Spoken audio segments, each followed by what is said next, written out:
I call on Stuart Stevenson to respond on behalf of the Government. Minister, you have 9 minutes. Thank you very much, Presiding Officer. And let me start by taking this opportunity to thank Jackie Baillie for bringing forward the Disabled Persons Parking Places Scotland Bill. Her member's bill is an important and much-needed piece of legislation. I regret that she is not here to see this bill going through Parliament, as I am confident it shall today, a bill that has reached stage 3 with no amendments, which is a significant indicator of the consensus that there is across Parliament of the need for this bill. And of course, a bill of this kind from a member does not get here without very significant effort on the part of that member and the member's staff. And in her remarks, Karen Gillan quite properly recognised the work that has been put in by both Jackie and by her staff. We do, of course, welcome this bill because we, like Ms Baillie, take the issue of abuse of disabled parking bays extremely seriously. And we as a government share Ms Baillie's commitment to helping disabled people throughout Scotland to have access to parking, which should in turn improve the quality of their life. Some of my colleagues stated in earlier debates on the bill that legislation is not always the answer. I agree, but unfortunately we have reached a stage where the evidence suggests that the only real deterrent is to move from the use of advisory disabled parking places to ensure that the appropriate parking places are enforceable. This bill will hopefully bring to an end the abuse of disabled parking spaces and bring about a position where it will be seen by the general public as being socially unacceptable to misuse these spaces. At a time when changes in the social structure see people with disabilities as being no different from anyone else in having to adapt to a more independent lifestyle, we want to see a system implemented that is fair and understood by all. Of course, change will not happen overnight, and there is quite a lot of work required by local authorities to implement this bill. However, I expect that coverage of today's debate and previous debates will raise awareness of the abuse of disabled parking places and may help to deter some of these thoughtless drivers who exploit the current lack of enforcement. The bill covers both on-street and off-street parking, and indeed also requires local authorities to contact private car park owners with a view to making arrangements for enforceable disabled parking places in their car parks.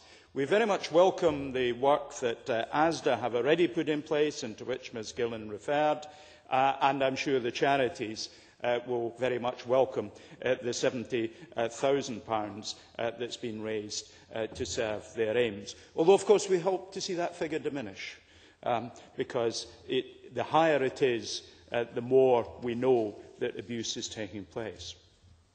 The bill puts a requirement on local authorities to prepare annual reports on the performance of their functions in relation to parking places for disabled persons' vehicles during the reporting period. The report will include details of the action taken by local authorities in fulfilling their duties under the bill. I will be asking my officials to consult with local authorities on the drafting of guidance on completing annual reports. A consistent approach will, of course, assist my officials in drawing up the government's annual report, also a requirement of the bill. As stated at the Stage 1 debate, the government's position has always been that of support, but with the understanding that more robust implementation costs were required than the estimates contained in Jackie Baillie's financial memorandum. I informed Parliament during the Stage 1 debate that my officials would facilitate meetings between Jackie Baillie and COSLA. And in the last couple of months, my officials have facilitated meetings between Jackie Baillie and COSLA, several of which I was able to attend. What I sought in doing that is to enforce the view from government, as well as from the member promoting the bill, that it was important that local authorities engaged seriously and robustly in working out the costs involved. It is obvious that a large amount of work was required to obtain a robust figure, and it has been expressed several times, there is a lack of raw data to provide an instant figure. Ms Bailey has previously mentioned that there are varying costs for the individual elements of the work required to turn an advisory disabled parking place into an enforceable place, as set out in line with the Traffic Signs Regulations and General Directions 2002. Jackie agreed that her figure of 1.7 was somewhat historic, and we've heard from Karen Gillan today that it's more likely to be near £3 million.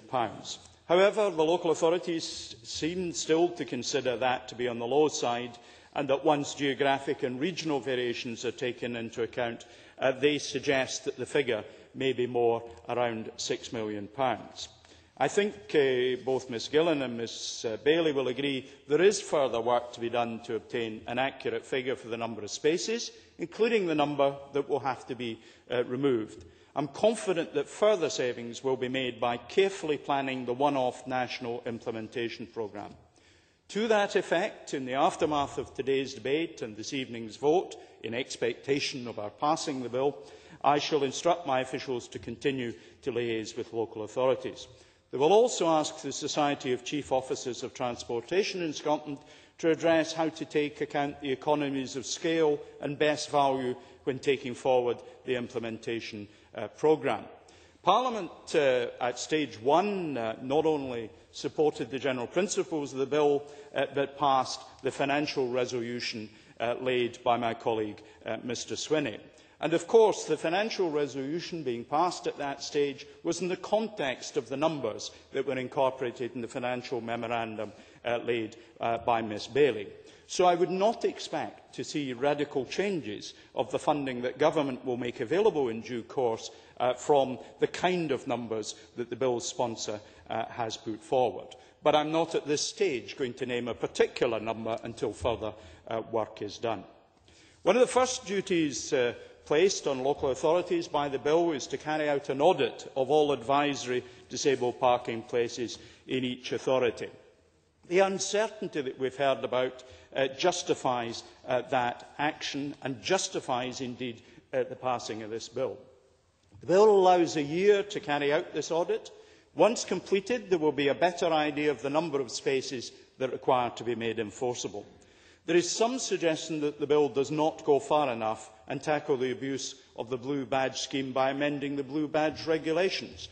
The tight scope of the bill would not allow it to cover such matters.